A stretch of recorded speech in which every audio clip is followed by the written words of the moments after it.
안녕하십니까. 탐구철학입니다. 오늘은 한족이라는 기묘한 민족에 대하여 말씀드려 보겠습니다.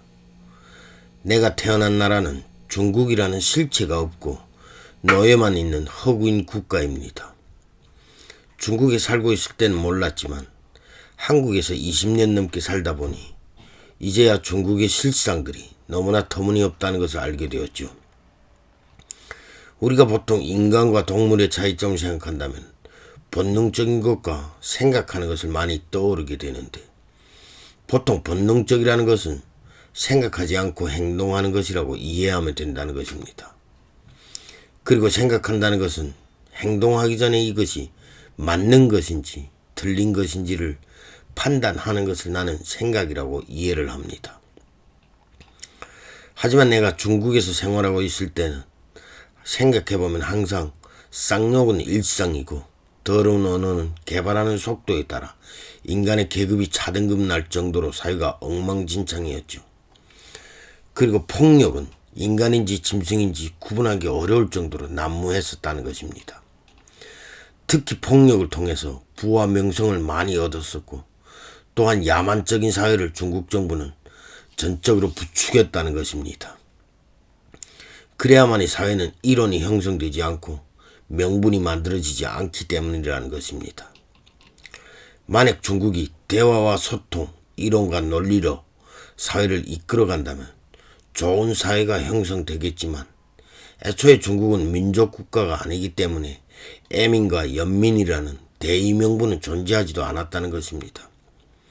오로지 혼란의 시기를 이용해서 개돼지로 살아가던 청나라 백성을 노예로 지배하고 싶었을 뿐이었죠. 그래서 지금도 한치의 어긋남 없이 똑같은 사회 질서를 유지하고 있지 않습니까? 이런 사회를 우리는 본능적인 사회라고 말하고 동물이라고 읽는다는 것입니다.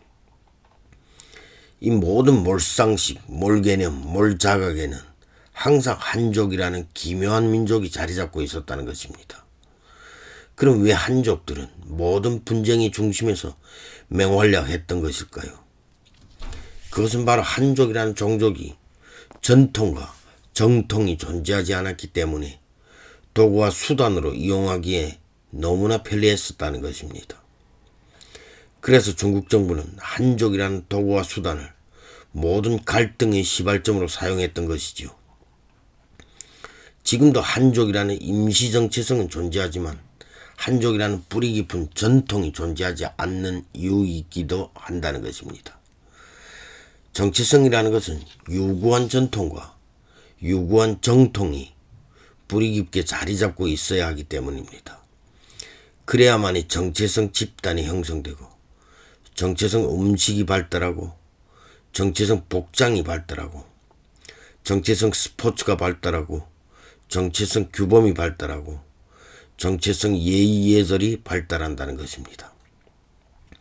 하지만 한족이라는 민족은 아무런 정체성 전통이 없다는 것입니다.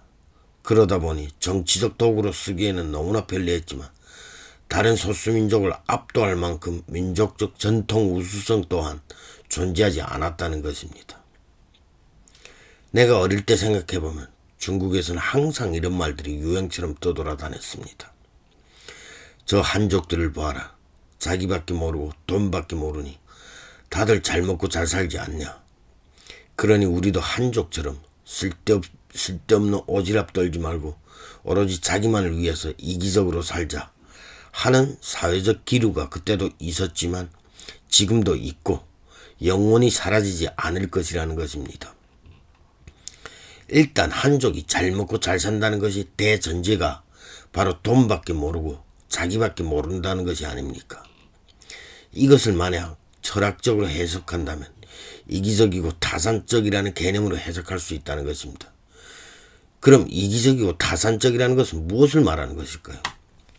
그것은 바로 정근대적 사회 시스템이자 근본 없고 주체가 없고 국민이 존재하지 않는 독재 정치를 말하는 것이 아닐까요?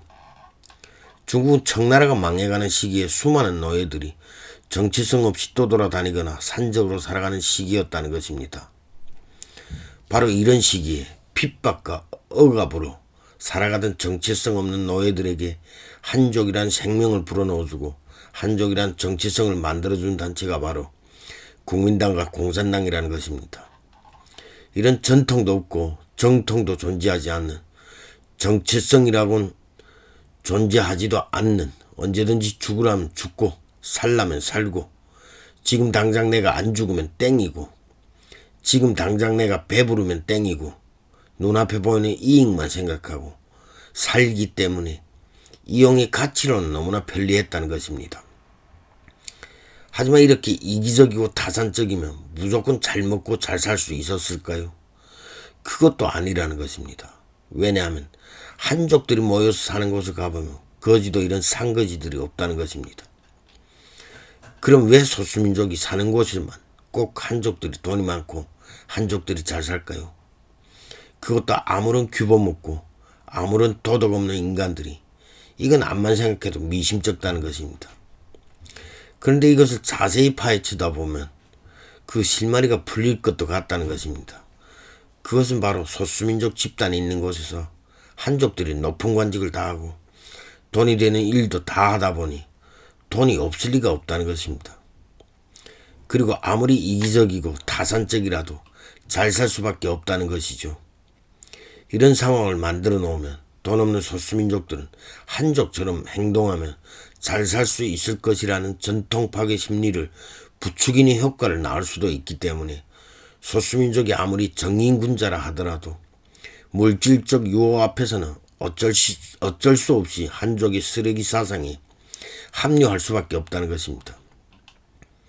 이렇게 소수민족을 한족에 점차적으로 동화시켜서 정체성이 존재하지 않는 거대한 한족 국가를 지향하는 것이야말로 공산당이란 사악한 무리들이 바라는 진짜 세상 아니었을까요? 감사합니다. 오늘은 여기까지 하겠습니다.